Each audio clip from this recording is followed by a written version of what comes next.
अल्हम्दुलिल्लाह रब्बिल आलमीन खालिकिस समावाति वल अर्दीन अस्सलातु वस्सलामु अला सय्यिदिल अंबियाइ वल मुरसलीन व आलिहि व अस्हाबिहि अजमईन अम्मा बाद फ़अऊज़ु बिल्लाहि मिनश शैतानिर रजीम बिस्मिल्लाहिर रहमानिर रहीम इन्नमा युरिदुल्लाहु लियुज़हिबा अन्कुमुर रिज्सा अहलल बैति व युतहिरिकुम तत्हीरा इला आखिर आयत। सदक़ल्लाहुल मौलाना अज़ीम व सदक़ रसूलुहुन नबील हबीबिल करीमिल आमीन।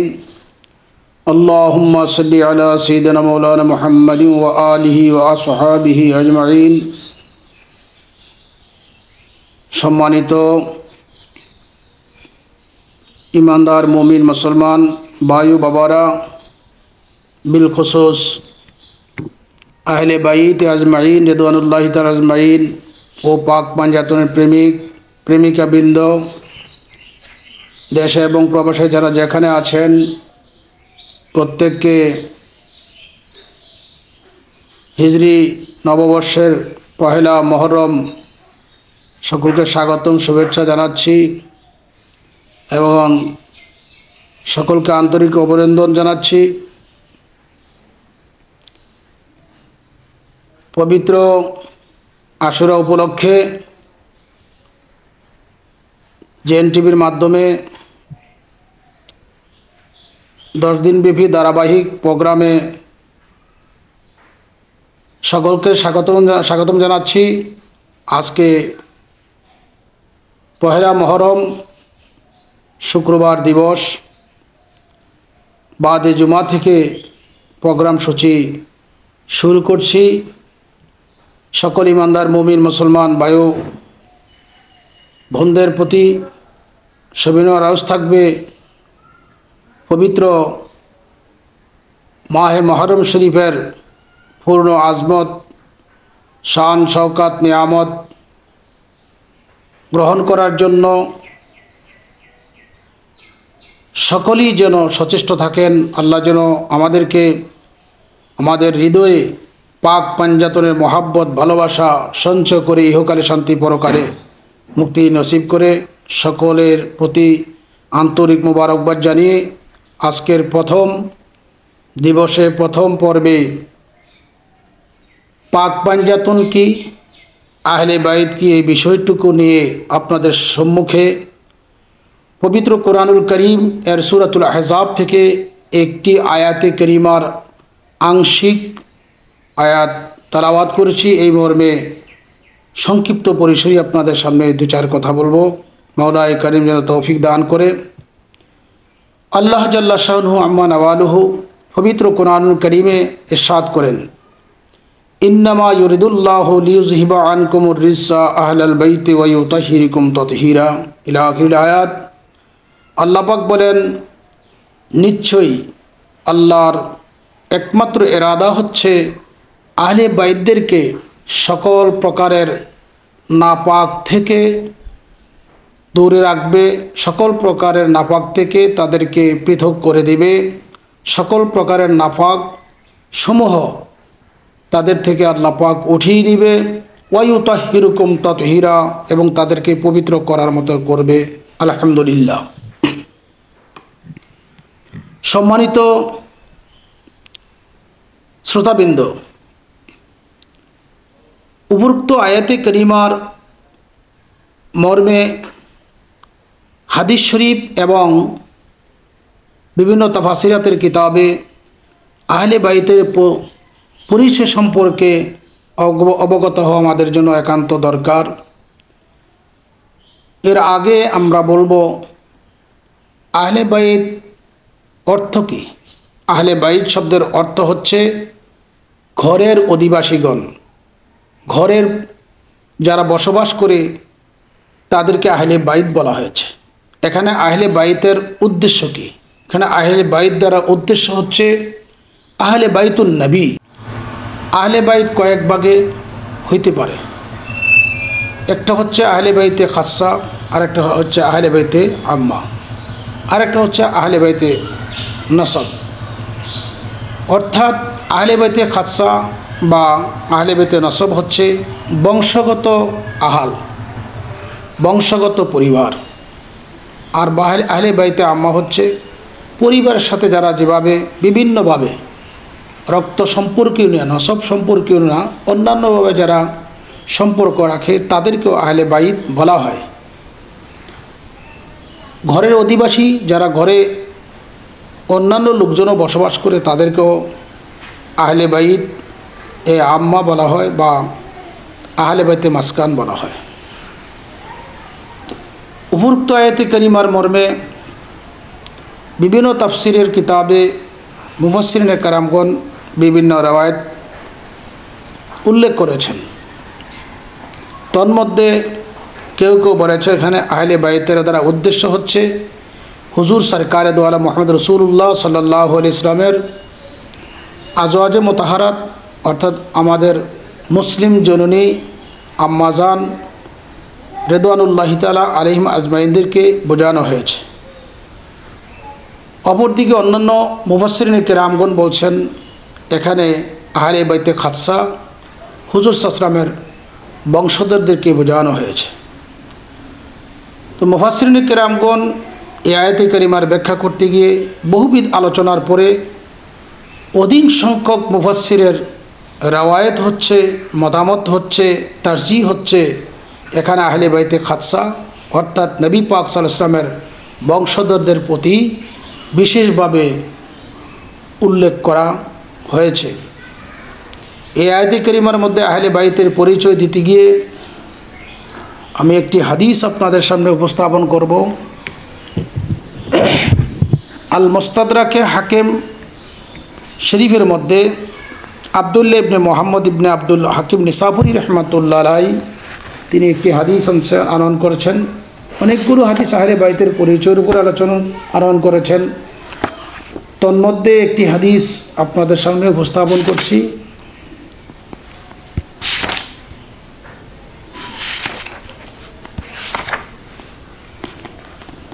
এটা মুস্তাদরাকে হাকিম শরীফের তৃতীয় খণ্ডের 357 পৃষ্ঠার মধ্যে 4765 নম্বর হাদিস।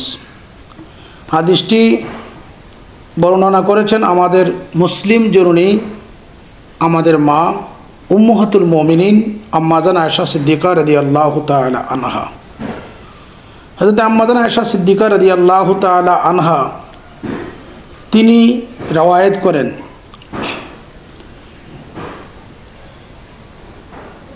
قالت তিনি ফরমান খরাজান নবী সাল্লাল্লাহু আলাইহি ওয়াসাল্লাম গাতাতান ওয়া আলাইহি মরতুন মুরাজ্জালুন মিন শাইরি আসওয়াদিন ফাজআল হাসান ওয়াল হুসাইন ফাদখালাহুমা মাআহু সুম্মা জাআত ফাতিমাতু ফাদখালাহা মাআহুমা সুম্মা জা আলিয়ুন ফাদখালাহু মাআহুম সুম্মা ক্বালা ইন্নামা ইউরিদুল্লাহু লিইয়ুযহিবা আনকুম রিজ্সা আহলাল বাইতি ওয়া ইউতাহহিরুকুম তাতহীরা। আম্মাজান আয়েশা সিদ্দিকা রাদিয়াল্লাহু তাআলা আনহা ফরমান একদা ভোরবেলা প্রিয় নবী সাল্লাল্লাহু আলাইহি ওয়াসাল্লাম একটি চাদর আবৃত করে, যে চাদরের রংটা ছিল শাইরি আসওয়াদিন অর্থাৎ কালো রঙের, আর ওই চাদরটা ছিল ডোরা কাটা। আল্লাহর নবী মুহাম্মদ মুস্তাফা সাল্লাল্লাহু আলাইহি ওয়াসাল্লাম ডোরা কাটা কালো রঙের চাদর শরীর মুবারকে আবৃত করলেন। আবৃত করে খরাজান নবী আল্লাহর হাবিব বাইর হলেন, অর্থাৎ আম্মাজান আয়েশা সিদ্দিকা ফরমান প্রিয় নবীজি ডোরা কাটা কালো ইয়ামিনী চাদর পরিহিত হয়ে তিনি হুজরা শরীফ থেকে বাইর হলেন। এমত অবস্থায় দেখা গেল ফাজআল হাসান ওয়াল হুসাইন ফাদখালাহুমা মাআহু, ইমাম হাসান মুজতবা এবং ইমাম হুসাইন আলী মকাম ইমাম হুসাইন রাদিয়াল্লাহু তাআলা আনহুমা হুজুরের দোনো নাতি এসে ওই চাদরের ভিতরে প্রবেশ করলেন। সুম্মা জাআত ফাতেমাতু, অতঃপর খাতুনে জান্নাত সাইয়্যিদাতুন নিসা ফাতেমাতু জোহরা রাদিয়াল্লাহু তাআলা আনহা তিনিও আসলেন। ফাদখালাহা মাআহুমা, তিনিও তাদের সাথে ওই চাদরেই ভিতরে প্রবেশ করলেন। সুম্মা জাআ আলিউন, অতঃপর মাওলায়ে কায়নাত হযরত আলী কাররামাল্লাহু ওয়াজহু রাদিয়াল্লাহু তাআলা আসলেন। ফাআদখালাহু মাআহুম, অতঃপর তিনিও তাদের সাথে সেই চাদরের ভিতরে প্রবেশ করলেন। সুম্মা কালা, অতঃপর বললেন, অর্থাৎ প্রিয় নবী পাক সাল্লাল্লাহু আলাইহি ওয়াসাল্লাম তসলিম আল্লাহর বাণী পাঠ করলেন, ইন্নামা ইউরিদুল্লাহু লিয়ুযহিবা আনকুমুর রিসা আহলাল বাইতে ওয়া ইউতাহহিরুকুম তাতহীরা। এই আয়াত আল্লাহর হাবিব মুহাম্মদ সাল্লাল্লাহু আলাইহি ওয়াসাল্লাম পাঠ করলেন। এই আয়াত পাঠ করার পরে হুজুর সরকারে দো আলম সাল্লাল্লাহু আলাইহি ওয়াসাল্লামের চাদরের ভিতরে যেই 4টি সত্তা অবস্থিত, এই 4 সত্তার বিষয়ে অপর হাদিস মুসলিম শরীফের মধ্যে রয়েছে। সরকারে দো আলম মুহাম্মদ রাসূলুল্লাহ সাল্লাল্লাহু আলাইহি ওয়াসাল্লাম বলেন, আল্লাহুম্মা হাউলাই আহলু বাইতি। হুজুর সাল্লাল্লাহু আলাইহি ওয়াসাল্লাম ফরমান, হে আল্লাহ, আমার এই চাদরের ভিতরে যারা রয়েছে তারাই আমার আহলে বাইত, অর্থাৎ আমার ঘরের পরিবার। হুজুর সরকারে দো আলম সাল্লাল্লাহু আলাইহি ওয়াসাল্লাম উক্ত হাদিস শরীফের মর্মে, হুজুরের জবান মুবারকের মর্মে আমাদেরকে স্পষ্টই প্রিয় নবীজি ঘোষণা করে দিলেন যে আমার এই চাদরের ভিতরে যে 4 জন তারা হলো আমার আহলে বাইত, অর্থাৎ তারা আমার ঘরের পরিবার, তারা হলো আহলে খাসা। আমার চাদরের ভিতরে যারা আছেন তাদেরকে আল্লাহ পাক পবিত্র করার মতন করবে, তাদের জীবনে কোনো নাপাকি তাদেরকে স্পর্শ করতে পারবে না। সম্মানিত সামিন একরাম, সম্মানিত শ্রোতাবৃন্দ, যে যেখান থেকেই প্রোগ্রাম সূচি দেখছেন, উক্ত আয়াতে কারিমার মধ্যে একটি শব্দ রয়েছে রিজসুন। রিজসুন শব্দের অর্থ হচ্ছে নাপাক। এই নাপাক কয়েকভাবে হইতে পারে। একটি নাপাক হচ্ছে কুফরিগত নাফাক, আকাইদগত নাফাক, শিরিকগত নাফাক, বেদাতগত নাফাক।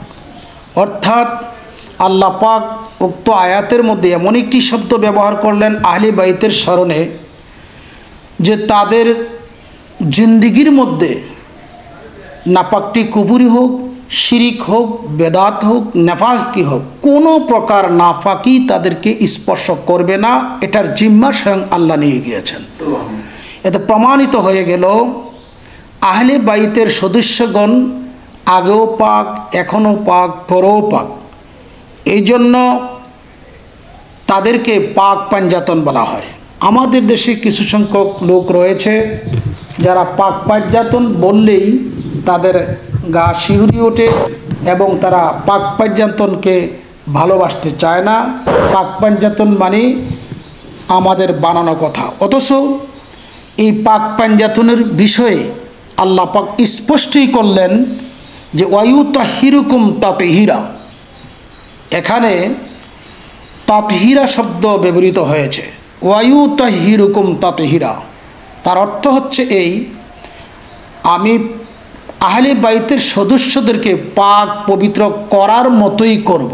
এটা মফুলে মতলক উলামায়ে কেরাম অবশ্য অবগত আছেন। 3 অর্থের জন্য ব্যবহৃত হয়। নো তাকিদ বয়ান।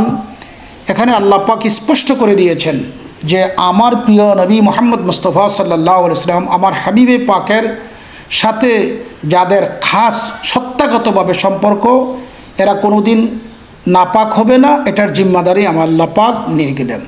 দেখেন, উক্ত আয়াতে কারিমার ব্যাখ্যায় তাফসীরে ইবনে জরিরের মধ্যে স্পষ্ট করা রয়েছে, قال রাসূলুল্লাহ সাল্লাল্লাহু আলাইহি ওয়াসাল্লাম নাযালাত হাযিল আয়াতু ফি খামসাতিন। হুজুর সাল্লাল্লাহু আলাইহি ওয়াসাল্লাম বলেন, এই আয়াত 5টি সত্তার বিষয়ে অবতীর্ণ হয়েছে। 1 নম্বর ফিয়া, অর্থাৎ আমি নবীজি। 2 নম্বর ওয়াফি আলীন, এবং হযরত মৌলায়ে কায়নাত মুশকিল কুশা আলী রাদিয়াল্লাহু তাআলা আনহু। 3 নম্বর ওয়া হাসান, হযরত ইমাম হাসান মুজতবা রাদিয়াল্লাহু তাআলা আনহু।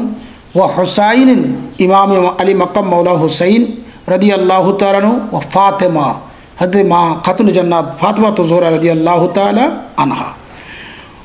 ইন্নামা ইউরিদুল্লাহু লিয়ুযহিবা আনকুম রিজসা আহলাল বাইতে ওয়া ইউতাহহিরুকুম তাতহীরা। পরিষ্কারভাবে তাফসীরে ইবনে জরিরের 2য় খণ্ডের 5ম পৃষ্ঠার মধ্যে হাদিস আনয়ন করা হয়েছে। আজকে যারা পাক পাঞ্জাতনকে বেদাত বলছেন, মূলত আপনাদের জ্ঞানের স্বল্পতা রয়েছে। যেখানে প্রিয় নবীজি পাক পাঞ্জাতনের পরিচয় দিলেন ফিয়া ওয়ফি আলিয়ন ও হাসান ও হুসাইন ও ফাতেমা। এখানে পাক পাঞ্জাতন শব্দটা ফার্সি শব্দ, আরবিতে বলা হয় খামসাতুন। খামসাতুন শব্দের অর্থ হলো পাঁচ, আর পাঞ্জাতনও বলা হয় পাঁচ। পাঞ্জাতন মানে পাঁচটি সত্তা, তো পাক পাঞ্জাতন মানে পবিত্র পাঁচটি সত্তা। আল্লাহ কোরআনুল কারিমে পবিত্র পাঁচটি সত্তার বিষয়ে আল্লাহ পাক আইন জারি করলেন, আয়াত নাজির করলেন, আর পাক পাঞ্জাতনের পরিচয় সরকারে দো আলম নূরে মুজাসসাম মুহাম্মদ মুস্তাফা সাল্লাল্লাহু আলাইহি ওয়াসাল্লাম নিজেই দিয়ে দিলেন।